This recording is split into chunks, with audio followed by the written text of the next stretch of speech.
ಎಲ್ಲರಿಗೂ ನಮಸ್ಕಾರ. ನಮ್ಮ ರಾಶಿ ರಹಸ್ಯ ಯೂಟ್ಯೂಬ್ ಚಾನೆಲ್ಗೆ ನಿಮಗೆ ಹಾರ್ದಿಕ ಸ್ವಾಗತ. 2026ರ ಮೊದಲ ಚಂದ್ರಗ್ರಹಣ, ಸಂಪೂರ್ಣ ಪರಿಚಯ, ಖಗೋಳೀಯ ಹಿನ್ನೆಲೆ ಮತ್ತು ಜ್ಯೋತಿಷ್ಯ ಮಹತ್ವ.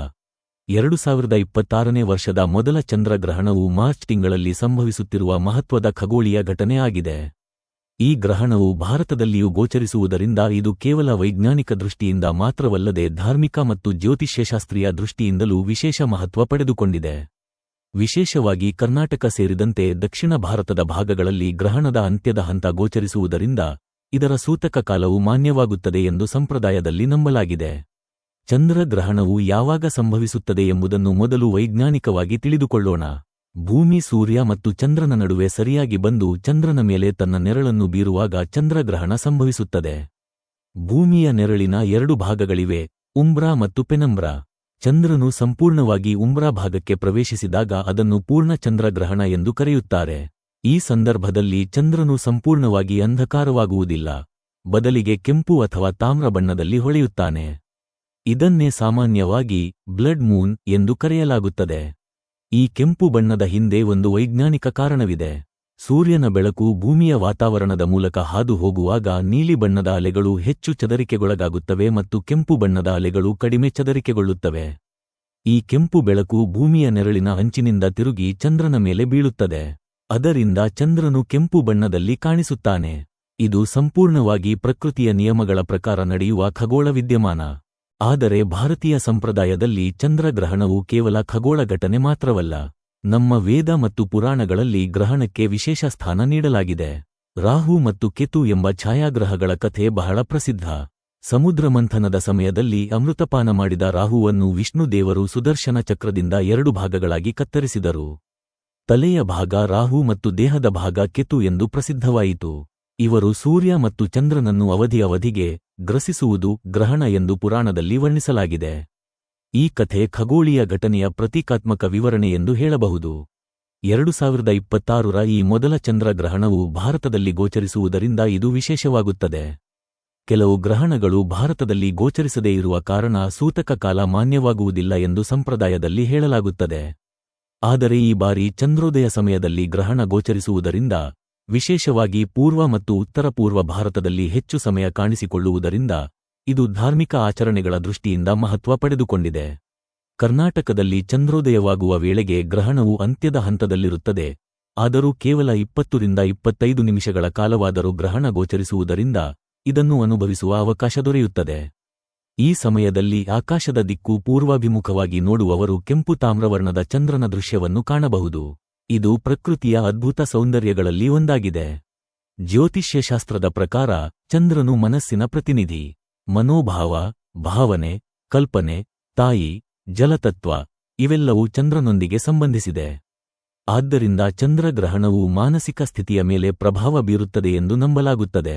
ವಿಶೇಷವಾಗಿ ಯಾವ ರಾಶಿಯಲ್ಲಿ ಗ್ರಹಣ ಸಂಭವಿಸುತ್ತದೆ ಎಂಬುದರ ಆಧಾರದ ಮೇಲೆ ಕೆಲವು ರಾಶಿಗಳವರಿಗೆ ಹೆಚ್ಚಿನ ಪರಿಣಾಮ ಕಂಡುಬರುತ್ತದೆ ಎಂದು ಜ್ಯೋತಿಷ್ಯವು ಹೇಳುತ್ತದೆ.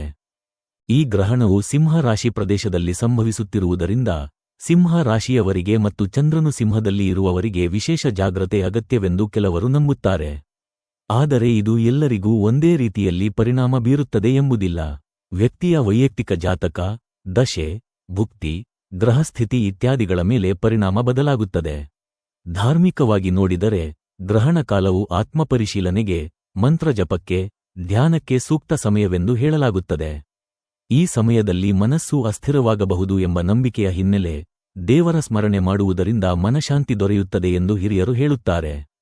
ಕೆಲವು ಕುಟುಂಬಗಳಲ್ಲಿ ಗ್ರಹಣ ಸಮಯದಲ್ಲಿ ಭೋಜನ ತ್ಯಜಿಸುವುದು, ದೇವಾಲಯದ ಬಾಗಿಲು ಮುಚ್ಚುವುದು, ಪೂಜೆ ಸ್ಥಗಿತಗೊಳಿಸುವುದು ಮುಂತಾದ ಆಚರಣೆಗಳನ್ನು ಅನುಸರಿಸಲಾಗುತ್ತದೆ. ಆದರೆ ವೈಜ್ಞಾನಿಕವಾಗಿ ನೋಡಿದರೆ ಚಂದ್ರಗ್ರಹಣವು ಯಾವುದೇ ಅಪಾಯಕಾರಿ ಕಿರಣಗಳನ್ನು ಹೊರಹಾಕುವುದಿಲ್ಲ. ಇದು ಕೇವಲ ನೆರಳು ಮತ್ತು ಬೆಳಕಿನ ಆಟ ಮಾತ್ರ. ಆದ್ದರಿಂದ ಭಯಪಡಬೇಕಾದ ಅಗತ್ಯವಿಲ್ಲ. ಆಕಾಶ ವೀಕ್ಷಕರಿಗೆ, ಛಾಯಾಗ್ರಾಹಕರಿಗೆ ಮತ್ತು ವಿದ್ಯಾರ್ಥಿಗಳಿಗೆ ಇದು ಒಂದು ಅಪರೂಪದ ಅವಕಾಶ. ವಿಶೇಷವಾಗಿ ಕೆಂಪು ಚಂದ್ರನ ಛಾಯಾಚಿತ್ರಗಳನ್ನು ತೆಗೆದುಕೊಳ್ಳುವುದು ಒಂದು ಸುಂದರ ಅನುಭವ. 2026ರ ಈ ಮೊದಲ ಚಂದ್ರಗ್ರಹಣವು ನಮ್ಮಲ್ಲಿ ಜ್ಞಾನ ಮತ್ತು ಸಂಪ್ರದಾಯ ಎರಡನ್ನೂ ನೆನಪಿಸುವ ಘಟನೆ. ಒಂದು ಕಡೆ ಖಗೋಳಶಾಸ್ತ್ರದ ಅದ್ಭುತವನ್ನು ಅರಿಯಲು ಅವಕಾಶ ನೀಡುತ್ತದೆ. ಇನ್ನೊಂದು ಕಡೆ ನಮ್ಮ ಸಂಸ್ಕೃತಿ ಮತ್ತು ಆಚರಣೆಗಳೊಂದಿಗೆ ಸಂಪರ್ಕ ಸಾಧಿಸಲು ಅವಕಾಶ ನೀಡುತ್ತದೆ. 2026ರ ಮೊದಲ ಚಂದ್ರಗ್ರಹಣವು ಮಾರ್ಚ್ 3ರಂದು ಸಂಭವಿಸುತ್ತಿರುವ ಮಹತ್ವದ ಖಗೋಳೀಯ ಘಟನೆ. ಇದು ಪೂರ್ಣ ಚಂದ್ರಗ್ರಹಣವಾದರೂ ಭಾರತದಲ್ಲಿ ಸಂಪೂರ್ಣ ಹಂತವನ್ನಲ್ಲ, ಮುಖ್ಯವಾಗಿ ಅಂತ್ಯದ ಹಂತವನ್ನು ಮಾತ್ರ ನಾವು ವೀಕ್ಷಿಸಲು ಸಾಧ್ಯವಾಗುತ್ತದೆ. ಆದರೂ ಈ ಗ್ರಹಣವು ಭಾರತದಲ್ಲಿ, ವಿಶೇಷವಾಗಿ ಕರ್ನಾಟಕ ಸೇರಿದಂತೆ ದಕ್ಷಿಣ ಭಾರತದ ಭಾಗಗಳಲ್ಲಿ ಗೋಚರಿಸುವುದರಿಂದ ಇದು ಜ್ಯೋತಿಷ್ಯ ಹಾಗೂ ಧಾರ್ಮಿಕ ದೃಷ್ಟಿಯಿಂದ ವಿಶೇಷ ಪ್ರಾಮುಖ್ಯತೆ ಪಡೆದುಕೊಂಡಿದೆ. ಈಗ ನಾವು ಸಮಯದ ವಿವರಗಳನ್ನು ಕ್ರಮಬದ್ಧವಾಗಿ, ಸುಲಭವಾಗಿ ಅರ್ಥವಾಗುವ ರೀತಿಯಲ್ಲಿ ತಿಳಿದುಕೊಳ್ಳೋಣ. ಗ್ರಹಣದ ಪ್ರಮುಖ ಹಂತಗಳು ಭಾರತೀಯ ಸಮಯದ ಪ್ರಕಾರ ಪೆನಂಬ್ರಲ್ ಹಂತದ ಪ್ರಾರಂಭ, ಮಧ್ಯಾಹ್ನ ಸುಮಾರು ಮಧ್ಯರಾತ್ರಿ 2:14. ಉಂಬ್ರಲ್ ಹಂತದ ಪ್ರಾರಂಭ, ಮಧ್ಯಾಹ್ನ ಸುಮಾರು 3:30 ನಂತರ. ಪೂರ್ಣಗ್ರಹಣ ಪ್ರಾರಂಭ, ಸಂಜೆ ಸುಮಾರು ಬೆಳಗಿನ ಜಾವ 4:34. ಗರಿಷ್ಠ ಗ್ರಹಣ, ಸಂಜೆ ಸುಮಾರು ಬೆಳಗಿನ ಜಾವ 5:03. ಪೂರ್ಣಗ್ರಹಣ ಅಂತ್ಯ, ಸಂಜೆ ಸುಮಾರು 5:40 ಒಳಗೆ. ಉಂಬ್ರಲ್ ಹಂತ ಅಂತ್ಯ, ಸಂಜೆ 6:47. ಪೆನಂಬ್ರಲ್ ಹಂತ ಅಂತ್ಯ, ರಾತ್ರಿ ಬೆಳಗ್ಗೆ 7:53. ಈ ಎಲ್ಲಾ ಹಂತಗಳು ಖಗೋಳಶಾಸ್ತ್ರದ ಲೆಕ್ಕಾಚಾರದ ಆಧಾರದಲ್ಲಿ ನಿರ್ಧರಿಸಲ್ಪಟ್ಟಿವೆ. ಆದರೆ ಗಮನಿಸಬೇಕಾದ ವಿಷಯವೆಂದರೆ ಭಾರತದಲ್ಲಿ ಚಂದ್ರೋದಯದ ಸಮಯ ಮಹತ್ವದ್ದಾಗಿದೆ. ಚಂದ್ರನು ನಮ್ಮ ಪ್ರದೇಶದಲ್ಲಿ ಉದಯಿಸುವ ವೇಳೆಗೆ ಗ್ರಹಣದ ಮುಖ್ಯ ಭಾಗ ಬಹುತೇಕ ಮುಗಿದಿರುತ್ತದೆ. ಕರ್ನಾಟಕದಲ್ಲಿ, ವಿಶೇಷವಾಗಿ ಬೆಂಗಳೂರು, ಮೈಸೂರು, ಹುಬ್ಬಳ್ಳಿ, ಮಂಗಳೂರು ಮುಂತಾದ ನಗರಗಳಲ್ಲಿ ಚಂದ್ರೋದಯವು ಸುಮಾರು ಸಂಜೆ 6:22 ರಿಂದ 6:26 ನಡುವೆ ಸಂಭವಿಸುತ್ತದೆ. ಈ ವೇಳೆಗೆ ಗ್ರಹಣವು ಅಂತ್ಯದ ಹಂತದಲ್ಲಿರುತ್ತದೆ. ಅಂದರೆ ನಾವು ಚಂದ್ರನನ್ನು ಮೊದಲ ಬಾರಿಗೆ ನೋಡಿದಾಗ ಅವನು ಈಗಾಗಲೇ ಭೂಮಿಯ ನೆರಳಿನಿಂದ ನಿಧಾನವಾಗಿ ಹೊರಬರುತ್ತಿರುವ ಸ್ಥಿತಿಯಲ್ಲಿ ಇರುತ್ತಾನೆ. ಇದರರ್ಥ ಕರ್ನಾಟಕದಲ್ಲಿ ಕೇವಲ 20 ರಿಂದ 25 ನಿಮಿಷಗಳವರೆಗೆ ಮಾತ್ರ ಗ್ರಹಣ ಗೋಚರಿಸುವ ಸಾಧ್ಯತೆಯಿದೆ. ಇದು ಸ್ವಲ್ಪ ಸಮಯವಾದರೂ ಆಕಾಶದಲ್ಲಿ ಕೆಂಪು ತಾಮ್ರ ಬಣ್ಣದ ಚಂದ್ರನನ್ನು ನೋಡುವುದು ಒಂದು ವಿಶಿಷ್ಟ ಅನುಭವ. ಪೂರ್ವ ಭಾರತದಲ್ಲಿ ಹೆಚ್ಚಿನ ಗೋಚರತೆ. ಅಸ್ಸಾಂ, ಅರುಣಾಚಲ ಪ್ರದೇಶ, ಪಶ್ಚಿಮ ಬಂಗಾಳದ ಕೆಲವು ಭಾಗಗಳಲ್ಲಿ ಚಂದ್ರೋದಯ ಸಮಯ ಬೇಗ ಇರುವುದರಿಂದ ಅಲ್ಲಿ ಗ್ರಹಣವನ್ನು ಹೆಚ್ಚು ಅವಧಿಗೆ ವೀಕ್ಷಿಸಲು ಸಾಧ್ಯವಾಗುತ್ತದೆ. ಉತ್ತರ ಪೂರ್ವ ಭಾರತದ ಭಾಗಗಳಲ್ಲಿ ಚಂದ್ರೋದಯದ ವೇಳೆಗೆ ಪೂರ್ಣ ಗ್ರಹಣದ ಒಂದು ಭಾಗ ಇನ್ನೂ ಗೋಚರಿಸಬಹುದು. ದಕ್ಷಿಣ ಮತ್ತು ಪಶ್ಚಿಮ ಭಾರತದಲ್ಲಿ, ಉದಾಹರಣೆಗೆ ಬೆಂಗಳೂರು, ಮುಂಬೈ, ದೆಹಲಿ ಮುಂತಾದ ನಗರಗಳಲ್ಲಿ ಚಂದ್ರನು ಉದಯಿಸುವಾಗ ಗ್ರಹಣವು ಬಹುತೇಕ ಮುಗಿದ ಹಂತದಲ್ಲಿರುತ್ತದೆ. ಬ್ಲಡ್ ಮೂನ್ ದೃಶ್ಯ ಕರ್ನಾಟಕದಲ್ಲಿ ಹೇಗೆ ಕಾಣಬಹುದು? ಚಂದ್ರನು ಪೂರ್ಣವಾಗಿ ಭೂಮಿಯ ಉಮ್ರಾ ನೆರಳಿನಲ್ಲಿ ಇದ್ದಾಗ ಅವನು ಗಾಢ ಕೆಂಪು ಅಥವಾ ತಾಮ್ರ ಬಣ್ಣದಲ್ಲಿ ಕಾಣಿಸಿಕೊಳ್ಳುತ್ತಾನೆ. ಕರ್ನಾಟಕದಲ್ಲಿ ನಾವು ನೋಡಬಲ್ಲ ಹಂತವು ಉಮ್ರಾ ನೆರಳಿನಿಂದ ಹೊರಬರುವ ಹಂತವಾಗಿರಬಹುದು. ಆದ್ದರಿಂದ ಚಂದ್ರನ ಒಂದು ಭಾಗ ಸ್ವಲ್ಪ ಗಾಢ ಛಾಯೆಯಲ್ಲಿ, ಉಳಿದ ಭಾಗ ಸಾಮಾನ್ಯ ಹೊಳಪಿನಲ್ಲಿ ಕಾಣಿಸಿಕೊಳ್ಳಬಹುದು. ಹವಾಮಾನವು ಪ್ರಮುಖ ಪಾತ್ರ ವಹಿಸುತ್ತದೆ. ಆಕಾಶವು ಮೋಡರಹಿತವಾಗಿದ್ದರೆ ಮಾತ್ರ ಸ್ಪಷ್ಟವಾಗಿ ಗ್ರಹಣ ವೀಕ್ಷಿಸಲು ಸಾಧ್ಯ. ಗ್ರಹಣ ವೀಕ್ಷಣೆಗೆ ವಿಶೇಷ ಸಲಹೆಗಳು. ಚಂದ್ರಗ್ರಹಣವನ್ನು ನೋಡಲು ಯಾವುದೇ ವಿಶೇಷ ಕನ್ನಡಕಗಳ ಅಗತ್ಯವಿಲ್ಲ. ಬರಿಗಣ್ಣಿನಿಂದಲೇ ವೀಕ್ಷಿಸಬಹುದು. ಸೂರ್ಯಗ್ರಹಣದಂತೆ ಇದು ಕಣ್ಣಿಗೆ ಹಾನಿಕಾರಕವಲ್ಲ. ಚಂದ್ರನ ಬೆಳಕು ನಮ್ಮ ಕಣ್ಣುಗಳಿಗೆ ಅಪಾಯಕಾರಿ ಕಿರಣಗಳನ್ನು ನೀಡುವುದಿಲ್ಲ. ಸೂತಕ ಕಾಲ, ಸಮಯದ ಲೆಕ್ಕಾಚಾರ. ಸಂಪ್ರದಾಯದ ಪ್ರಕಾರ ಚಂದ್ರಗ್ರಹಣಕ್ಕೆ ಸುಮಾರು 9 ಗಂಟೆಗಳ ಮೊದಲು ಸೂತಕ ಕಾಲ ಆರಂಭವಾಗುತ್ತದೆ ಎಂದು ಪರಿಗಣಿಸಲಾಗುತ್ತದೆ. ಇದು ಗ್ರಹಣ ಮುಗಿಯುವವರೆಗೆ, ಅಂದರೆ ಸಂಜೆ 6:47 ಅಥವಾ ಕೆಲವರು ಪೆನಂಬ್ರಲ್ ಹಂತದ ಅಂತ್ಯವಾದ ರಾತ್ರಿ 7:53 ಮುಂದುವರಿಯುತ್ತದೆ ಎಂದು ನಂಬುತ್ತಾರೆ. ಕೆಲವು ಮನೆಗಳಲ್ಲಿ ಈ ಸಮಯದಲ್ಲಿ ಹೊಸ ಕಾರ್ಯಗಳನ್ನು ಪ್ರಾರಂಭಿಸುವುದಿಲ್ಲ, ಮಂಗಳ ಕಾರ್ಯಗಳನ್ನು ಮುಂದೂಡುತ್ತಾರೆ. ದೇವಾಲಯಗಳಲ್ಲಿ ಪೂಜೆ ಸ್ಥಗಿತಗೊಳಿಸಲಾಗುತ್ತದೆ, ಆಹಾರ ಸೇವನೆಯನ್ನು ನಿಯಂತ್ರಿಸುತ್ತಾರೆ. ಆದರೆ ಇವೆಲ್ಲವೂ ಸಂಪ್ರದಾಯದ ಆಚರಣೆಗಳು. ವೈಜ್ಞಾನಿಕ ದೃಷ್ಟಿಯಿಂದ ನೋಡಿದರೆ ಇದು ಕೇವಲ ಖಗೋಳ ವಿದ್ಯಮಾನ. ಖಗೋಳೀಯ ದೃಷ್ಟಿಯಿಂದ ಈ ಗ್ರಹಣದ ಮಹತ್ವ. ಈ ಗ್ರಹಣವು ಸೂರ್ಯ, ಭೂಮಿ ಮತ್ತು ಚಂದ್ರನು ಸರಿಯಾದ ರೇಖೆಯಲ್ಲಿ ಬರುವ ಸಮಯದಲ್ಲಿ ಸಂಭವಿಸುತ್ತದೆ. ಈ ಸಮತೋಲನವು ಅತ್ಯಂತ ನಿಖರವಾಗಿರಬೇಕು. ಚಂದ್ರನ ಪರಿಕ್ರಮಣ ಪಥವು ಸ್ವಲ್ಪ ಏರಿಳಿತ ಹೊಂದಿರುವುದರಿಂದ ಪ್ರತಿಯೊಂದು ಪೂರ್ಣಿಮೆಗೂ ಗ್ರಹಣ ಸಂಭವಿಸುವುದಿಲ್ಲ. ಕೇವಲ ಕೆಲವು ಸಂದರ್ಭಗಳಲ್ಲಿ ಮಾತ್ರ ಈ ಸರಿಯಾದ ಸರಳ ರೇಖೆ ಉಂಟಾಗುತ್ತದೆ. ವೇದಗಳು, ಪುರಾಣಗಳು ಮತ್ತು ಜ್ಯೋತಿಷ್ಯ ಗ್ರಂಥಗಳಲ್ಲಿ ಗ್ರಹಣಗಳಿಗೆ ವಿಶೇಷ ಸ್ಥಾನ ನೀಡಲಾಗಿದೆ. ವಿಶೇಷವಾಗಿ ಚಂದ್ರಗ್ರಹಣವು ಮನಸ್ಸು, ಭಾವನೆಗಳು ಮತ್ತು ಕುಟುಂಬ ಜೀವನದೊಂದಿಗೆ ಸಂಬಂಧಿಸಿದೆ ಎಂದು ಪರಿಗಣಿಸಲಾಗುತ್ತದೆ. ಪುರಾಣಗಳಲ್ಲಿ ರಾಹು ಮತ್ತು ಕೆತುಗಳ ಕಥೆ ಪ್ರಸಿದ್ಧವಾಗಿದೆ. ಸಮುದ್ರಮಂಥನದ ವೇಳೆ ಅಮೃತವನ್ನು ಕುಡಿದ ರಾಕ್ಷಸನ ತಲೆಯನ್ನು ಮಹಾವಿಷ್ಣು ಸುದರ್ಶನ ಚಕ್ರದಿಂದ ಕಡಿದುಹಾಕಿದನು. ಆ ತಲೆ ಭಾಗವೇ ರಾಹು, ದೇಹದ ಭಾಗವೇ ಕೆತು.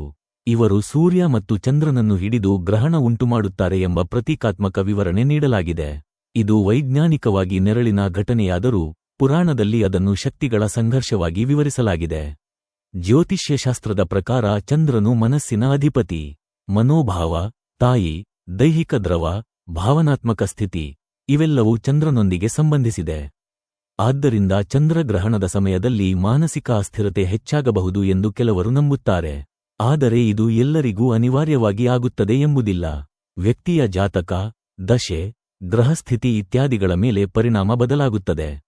ಗ್ರಹಣ ಸಮಯದಲ್ಲಿ ಮಂತ್ರಪಠಣ, ವಿಶೇಷವಾಗಿ ಚಂದ್ರ ಸಂಬಂಧಿತ ಮಂತ್ರಗಳು ಅಥವಾ ಇಷ್ಟದೈವ ಸ್ಮರಣೆ ಮಾಡುವುದು ಶ್ರೇಯಸ್ಕರ ಎಂದು ಹಿರಿಯರು ಹೇಳುತ್ತಾರೆ. ಇದು ಮನಸ್ಸಿಗೆ ನೆಮ್ಮದಿ ನೀಡುತ್ತದೆ. ರಾಶಿಗಳ ಮೇಲೆ ಗ್ರಹಣದ ಪ್ರಭಾವ. ಮೇಷದಿಂದ ಕನ್ಯಾ. ಈ ಗ್ರಹಣವು ಸಿಂಹ ರಾಶಿಯಲ್ಲಿ ಸಂಭವಿಸುತ್ತಿರುವುದರಿಂದ ಸಿಂಹ ರಾಶಿಯವರಿಗೆ ಹೆಚ್ಚು ಪರಿಣಾಮವಿದೆ ಎಂದು ಜ್ಯೋತಿಷ್ಯ ಹೇಳುತ್ತದೆ. ಮೇಷ 5ನೇ ಮನೆಯಲ್ಲಿ ಗ್ರಹಣ. ಮಕ್ಕಳ ಆರೋಗ್ಯದ ಕಡೆ ಗಮನ. ಓದಿನಲ್ಲಿ ಏಕಾಗ್ರತೆ ಕಡಿಮೆಯಾಗಬಹುದು. ಖರ್ಚು ನಿಯಂತ್ರಣ ಅಗತ್ಯ. ವೃಷಭ 4ಥ ಸ್ಥಾನ. ಮನೆ, ವಾಹನ ಸಂಬಂಧಿತ ಕಾರ್ಯಗಳಲ್ಲಿ ಯಶಸ್ಸು. ತಾಯಿಯ ಆರೋಗ್ಯ ಸುಧಾರಣೆ. ಮಿಥುನ 3ಯ ಸ್ಥಾನ.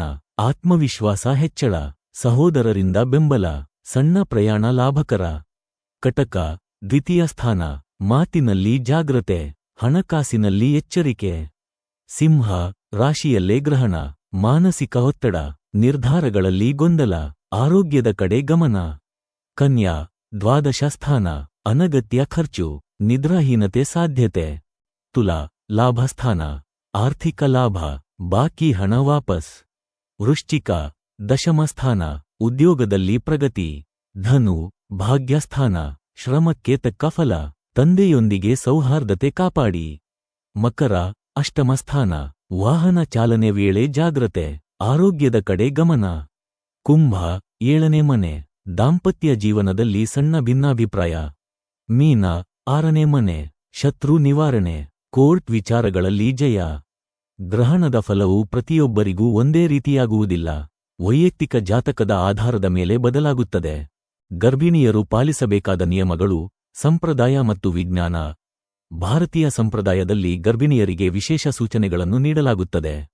ಸಂಪ್ರದಾಯದ ಪ್ರಕಾರ ಮನೆಯೊಳಗೆ ಇರುವುದು, ಕಿಟಕಿಗಳಿಗೆ ದಪ್ಪ ಪರದೆ ಹಾಕುವುದು, ಚಾಕು, ಕತ್ತರಿ ಬಳಕೆ ತಪ್ಪಿಸುವುದು, ಗ್ರಹಣಕ್ಕೂ ಮೊದಲು ಆಹಾರ ಸೇವಿಸುವುದು, ತುಳಸಿ ಅಥವಾ ದರ್ಬೆ ಇಡುವುದು, ಮಂತ್ರ ಜಪ ಮಾಡುವುದು. ಆದರೆ ವೈಜ್ಞಾನಿಕವಾಗಿ ಚಂದ್ರಗ್ರಹಣವು ಯಾವುದೇ ಹಾನಿಕಾರಕ ಕಿರಣಗಳನ್ನು ಹೊರಹಾಕುವುದಿಲ್ಲ. ಆದ್ದರಿಂದ ಭಯಪಡುವ ಅಗತ್ಯವಿಲ್ಲ. ಗರ್ಭಿಣಿಯರು ಉಪವಾಸದಿಂದ ಆರೋಗ್ಯ ಹಾನಿ ಮಾಡಿಕೊಳ್ಳಬಾರದು. ವೈದ್ಯರ ಸಲಹೆಯೇ ಮುಖ್ಯ. ಮನಶಾಂತಿಯ ದೃಷ್ಟಿಯಿಂದ ಹಿರಿಯರ ಮಾತು ಕೇಳಿ, ಆದರೆ ಆರೋಗ್ಯಕ್ಕೆ ಮೊದಲ ಆದ್ಯತೆ ನೀಡಬೇಕು. ಗ್ರಹಣದ ನಂತರ ಮಾಡಬೇಕಾದ ಕಾರ್ಯಗಳು ಮತ್ತು ಅಂತಿಮ ಸಂದೇಶ.